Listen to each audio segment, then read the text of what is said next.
Chers téléspectateurs, bonjour. Merci d'être au rendez-vous pour ce nouveau numéro de rencontre. Aujourd'hui, nous sommes à la Chambre de commerce de l'Union européenne en Chine et son secrétaire général, M. Adam Dunet, nous accueille aimablement. Bonjour, M. Dunet, merci d'avoir accepté notre invitation. Merci pour l'invitation. Aujourd'hui, nous allons parler de votre expérience en Chine et les investissements européens en Chine. Donc, quand est-ce que la première fois vous êtes venu en Chine? La première fois à Pékin, c'était en 1999. La première fois ici à Pékin, c'est une expérience incroyable. Il faut dire que c'était une des meilleures années de ma vie, en fait. La première année que j'ai passée ici en Chine. Pourquoi vous avez dit incroyable? Pourquoi incroyable? Je ne sais pas. À l'époque, je ne m'attendais à rien parce que je ne savais pas ce qui allait se passer. Mais en fait, j'ai trouvé des gens très très amiables. La nourriture était très très bonne. Les opportunités que j'avais, l'accès à la ville, à la culture, j'ai pu étudier ici, j'ai travaillé, j'ai passé à la télévision, à la radio. J'avais une groupe de musique. C'était, j'ai fait plus de choses dans cette année-là que peut-être que j'ai jamais fait avant. Adam Dunet possède la double nationalité anglaise et canadienne. Il a étudié en Chine et y a travaillé de nombreuses années. Il a d'ailleurs un vrai nom chinois, Tang Yadong. De 2006 à 2011, il a été le directeur général de la Chambre de commerce européenne en Chine, avant d'en devenir, début février 2013, le nouveau secrétaire général. La Chambre de commerce européenne en Chine a été fondée le 19 octobre 2000 par 51 entreprises européennes installées en Chine. Actuellement, elle compte plus de 1400 membres, dont des multinationales et des PME. Mais avant votre arrivée en Chine, pourquoi avoir choisi la Chine comme destination? J'ai toujours aimé les langues. À l'origine, j'avais étudié les langues européennes à l'université. J'avais passé pas mal de temps en France et puis en Espagne et en Angleterre. Et puis, à l'époque, l'Asie était une destination pour laquelle beaucoup de personnes y pensaient déjà. Et je me suis dit, pourquoi pas apprendre une langue asiatique? Alors j'avais fait une demande pour une bourse et je l'ai reçue et puis je suis venu ici et j'ai étudié et puis à partir de ce moment-là, j'ai jamais quitté. Pendant toutes ces années en Chine, constatez-vous des changements dans la société chinoise? Le changement, c'est incroyable. Tout le monde en parle, mais je crois que beaucoup de personnes ne se rendent pas compte combien le changement est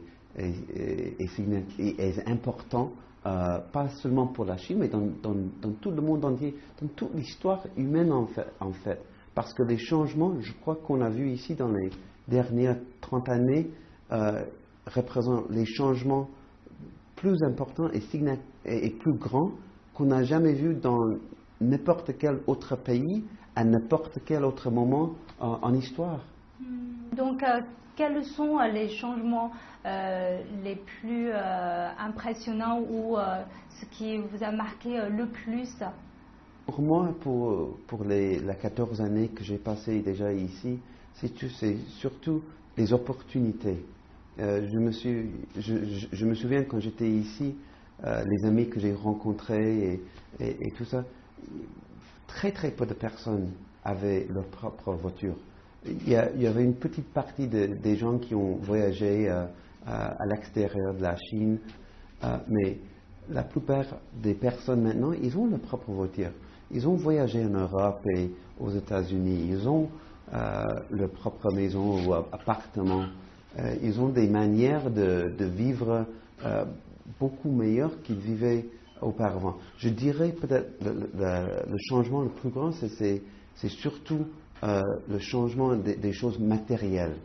On vient ici en Chine maintenant et on voit des meubles, des constructions qui sont le plus nouveau et les plus récents qu'on connaît dans son pays soi-même. D'accord. Et les mentalités des personnes? Ce qui est difficile, c'est que le changement ici, c'est devenu quelque chose de normal. et tout le monde s'attend qu'il y a un nouveau fonds mobile chaque année. Tout le monde s'attend qu'ils ont une augmentation de salaire de 10, 20, 30% toutes les années. Beaucoup de personnes sautent d'un travail à l'autre parce qu'il y a ces opportunités et puis tout le monde s'attend à la nouvelle chose qui arrive sur le marché. Mais ça c'est pas normal dans d'autres pays. Peut-être c'est normal ici en Chine pendant les dernières années, mais je crains que ça va changer parce que déjà on parle d'un ralentissement de croissance économique ici en Chine et puis dans le monde entier. Et je ne sais pas si la plupart des personnes sont prêts mentalement à ce changement qui va venir.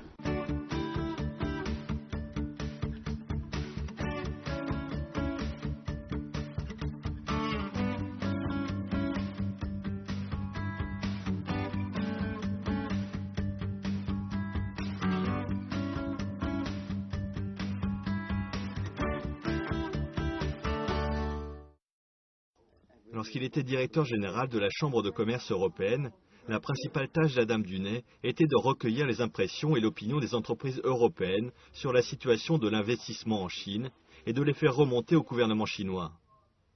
Fin 2010, la CNDR a mis en place, avant la tenue du 12e plan quinquennal, un système de sondage d'opinion qui a reçu un très large écho parmi les entreprises concernées, car c'était la première fois que le gouvernement recueillait l'opinion des entreprises étrangères.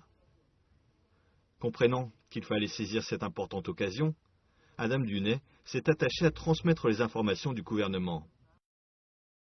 En 2011, avant le 12e plan quinquennal, la Commission nationale de réforme et du développement a lancé un sondage d'opinion. Donc, quelle a été votre réaction quand vous avez appris cette nouvelle ? Bon, c'était en fait une très bonne nouvelle.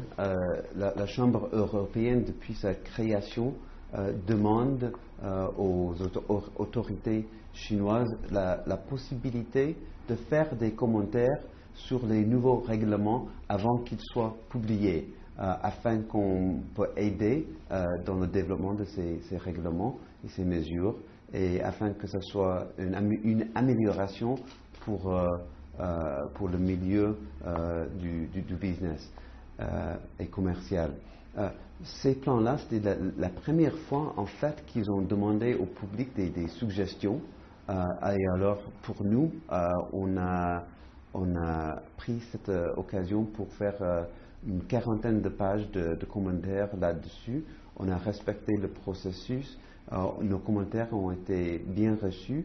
Et c'est quelque chose qu'on continuera à faire lorsqu'on a cette invitation. Vous pouvez nous donner un peu plus de précision sur quels sont les aspects que vous avez fournis au gouvernement? Ce qu'on a fait, c'est qu'on a regardé quels étaient les intérêts du gouvernement chinois. Et puis on a regardé surtout sur les secteurs environnementaux, comment est-ce qu'on pourrait améliorer l'environnement en Chine. Et puis aussi l'innovation. Pour les années qui viennent, ça va être très très important pour faire continuer à croître le pays. C'est comment faire innover, comment augmenter l'innovation en Chine. Et pour ça, il faut bien regarder les droits de propriété intellectuelle. Il faut regarder comment se font les patents.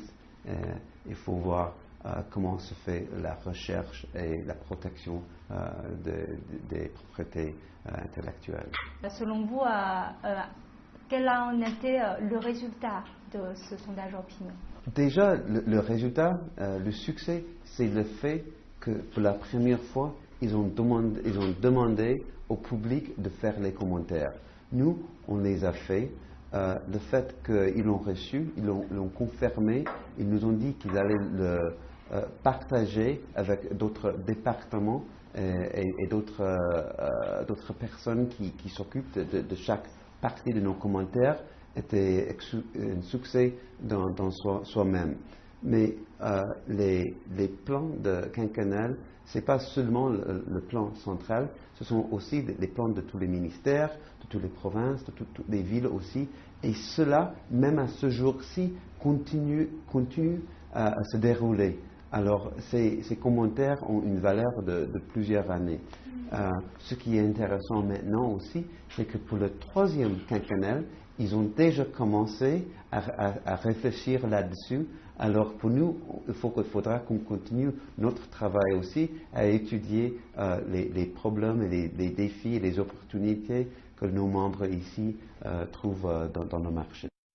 Adam Dunay, riche d'une longue expérience, met en place des petits groupes de travail et obtient en 3 mois un document compilant les différents avis formulés par les entreprises. En seulement 3 mois, la Chambre de commerce européenne a tenu plus de 50 réunions sur le 12e plan quinquennal. Et la compilation du document a mobilisé les efforts d'une 50aine de personnes. Adam Dunay est fier de la réalisation de ce document, qui est le plus grand accomplissement de son mandat de directeur de la Chambre de commerce européenne en Chine. Avant le 12e plan quinquennal, est-ce que vous avez déjà fait des suggestions pour d'autres ministères? Ah oui, ça c'est notre travail quotidien.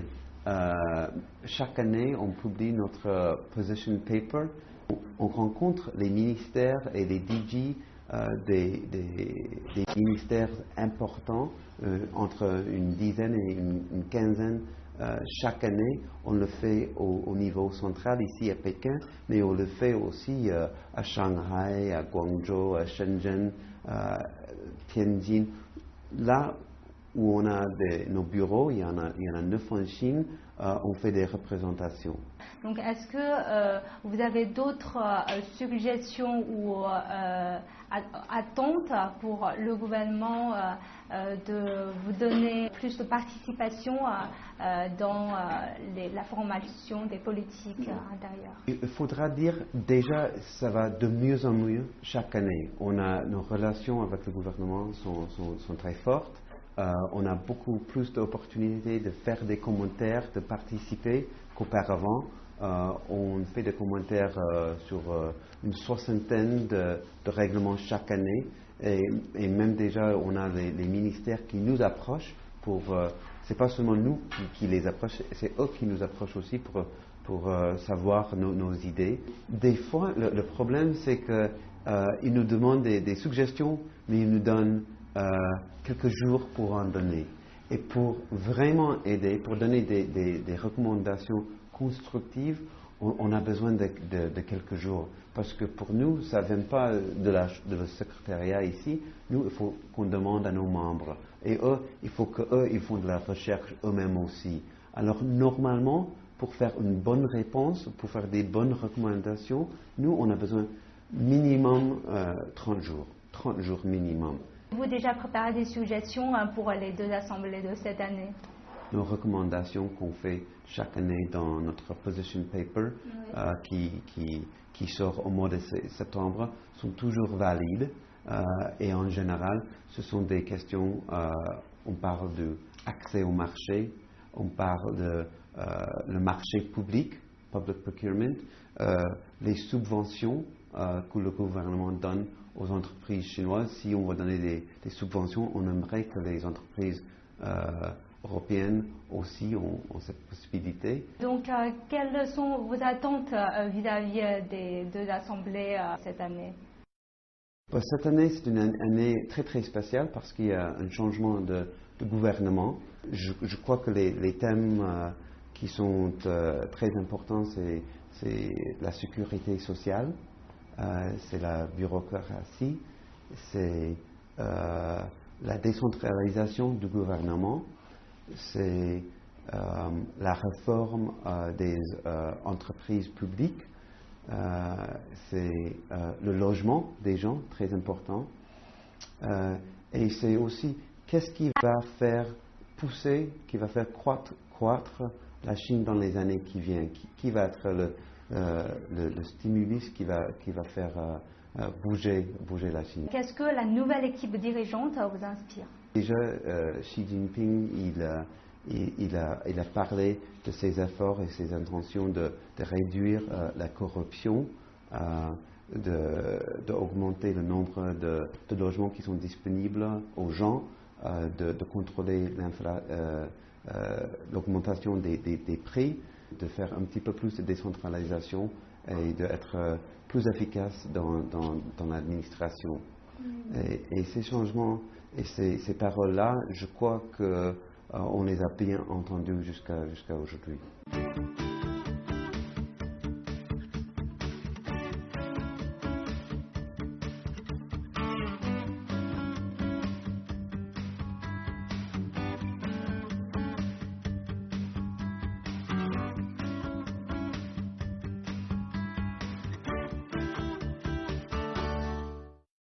La Chambre de commerce a aussi orienté les entreprises vers le centre-ouest de la Chine, ce qui est aussi s'inscrit dans plusieurs plans du gouvernement de développer le centre-ouest du pays. Donc, quel est l'état de lieu des projets en ce sens?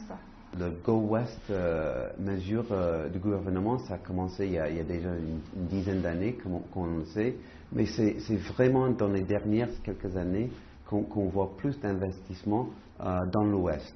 Et je crois que bien que ça a été un but pour le gouvernement, ça prend place maintenant surtout parce que le marché est là.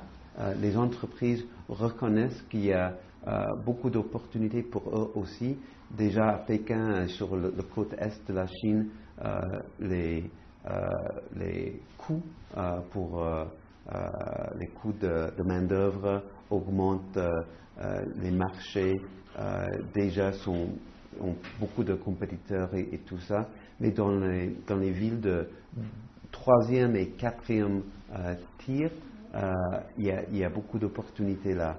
Et on voit de plus en plus intérêt là-bas, surtout avec les mesures que le gouvernement offre, comme les taxes sur les revenus de 15%, sur les zones économiques qui ont plus de préférences et incitations pour les entreprises. Ça les aide beaucoup. Justement, quand on parle des entreprises européennes, on sait que beaucoup d'études ont fait ces dernières années sur le rôle des multinationales dans des économies très globalisées. Donc, selon vous, en quoi les multinationales sont-elles utiles dans des économies émergentes?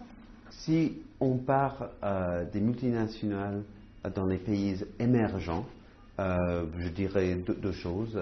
D'abord, ce qu'ils offrent, c'est l'expérience européenne et internationale. Il faut dire que ces entreprises européennes, ils sont devenus, ils ont du succès parce que déjà en Europe, ils ont eu du succès. C'est-à-dire en Europe où il y a 27 pays membres, où ils ont de langues, de cultures, de climats très très différents. Et alors, s'ils peuvent réussir en Europe, bien sûr, ils vont avoir beaucoup de succès à l'extérieur aussi.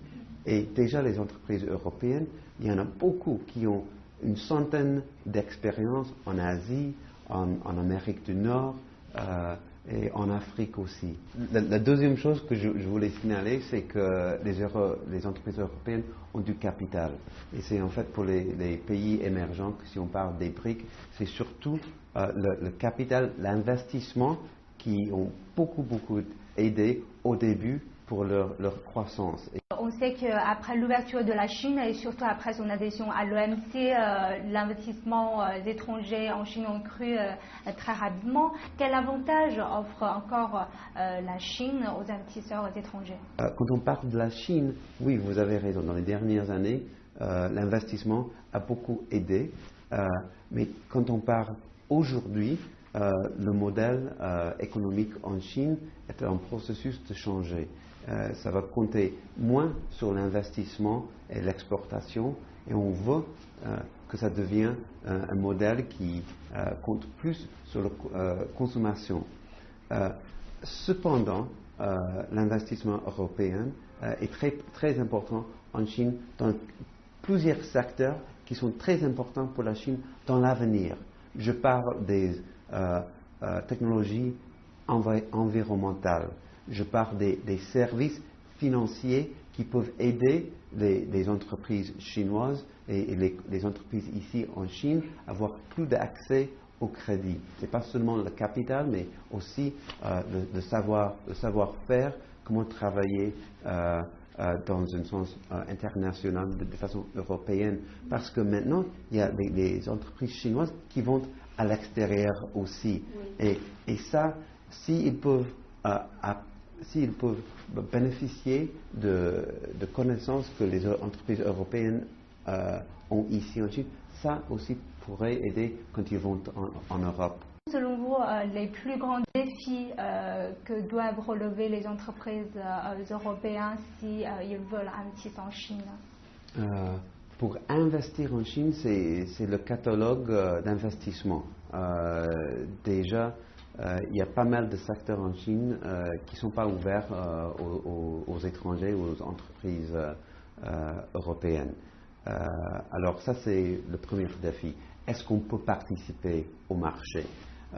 Une fois qu'on peut participer, les défis sont souvent relayés avec la réglementation. Il y a beaucoup de changements, comme on a parlé tout à l'heure, et pour eux, c'est souvent avoir de clarité sur les règles. Ça arrive dans tous les pays où des fois on a une loi ou un règlement qui permet de faire quelque chose, mais un autre règlement ou une loi qui ne le permet pas. D'ailleurs, ça arrive aussi où il y a un règlement qui dit quelque chose, mais en fait, il y a beaucoup d'entreprises qui ne respectent pas ce règlement. Et alors, ça, c'est difficile parce que nos entreprises, ils ont une obligation à suivre la loi. Vous avez sans doute beaucoup de contacts avec les entreprises chinoises pendant votre mandat. Donc, constatez-vous des différences entre les mentalités des entrepreneurs chinois et les entrepreneurs européens? Si vous parlez des entrepreneurs, je dis pas les multinationales, les entrepreneurs chinois, je dirais, ils prennent beaucoup plus de risques que les entrepreneurs européens. Ils ont eu beaucoup de succès, ils ont beaucoup eu plus de, je pense, opportunités en Chine parce qu'il y avait beaucoup de possibilités commerciales, il y avait les marchés et les produits qu'ils ont pu introduire et tout ça. Les entrepreneurs européens, je crois, ils sont un petit peu ils réfléchissent un petit peu plus avant de faire un investissement et puis ils pensent peut-être un petit peu plus à long terme.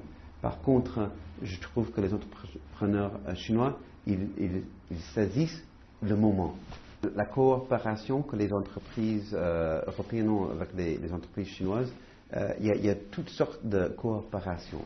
Il y a des coopérations qui sont obligatoires. C'est-à-dire que s'ils ont investi dans le secteur d'auto ou d'assurance, de télécom, ils sont obligés, selon le catalogue d'investissement, d'être partenaires avec eux.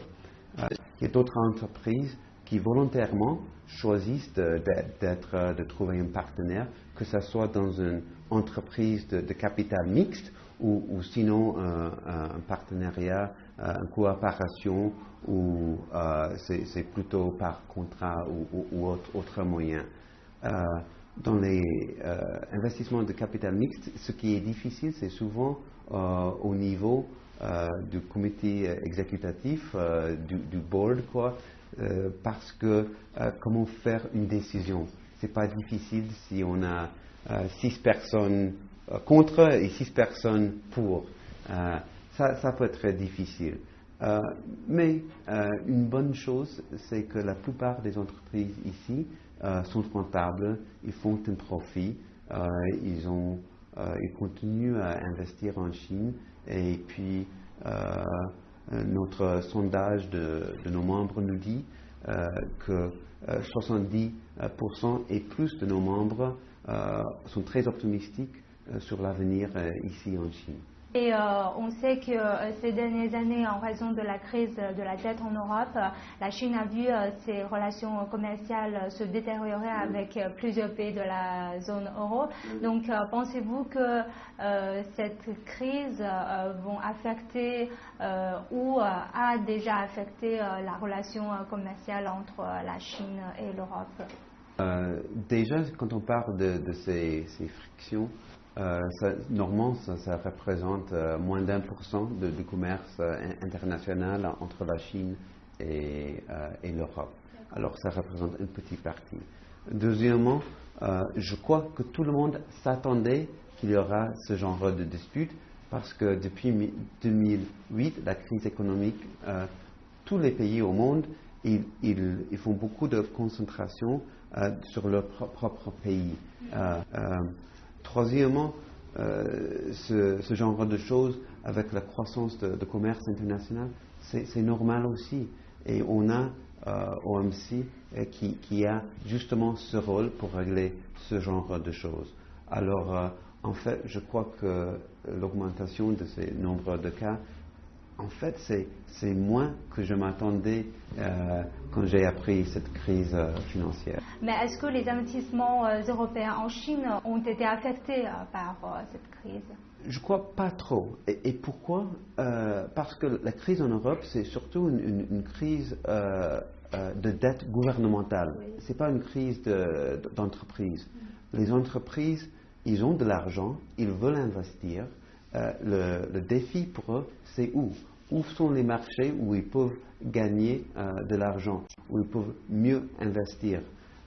En Chine, déjà, ils ont eu pas mal d'investissements. Ils voudraient investir encore plus, mais il faut voir dans quel secteur peuvent-ils investir, dans quel secteur où est-ce qu'il y a une demande. Et en tant que nouveau secrétaire général de la Chambre de commerce de l'Union européenne, quelles sont vos attentes vis-à-vis au futur des investissements européens en Chine et au futur de la coopération entre les entreprises chinoises et les entreprises européennes?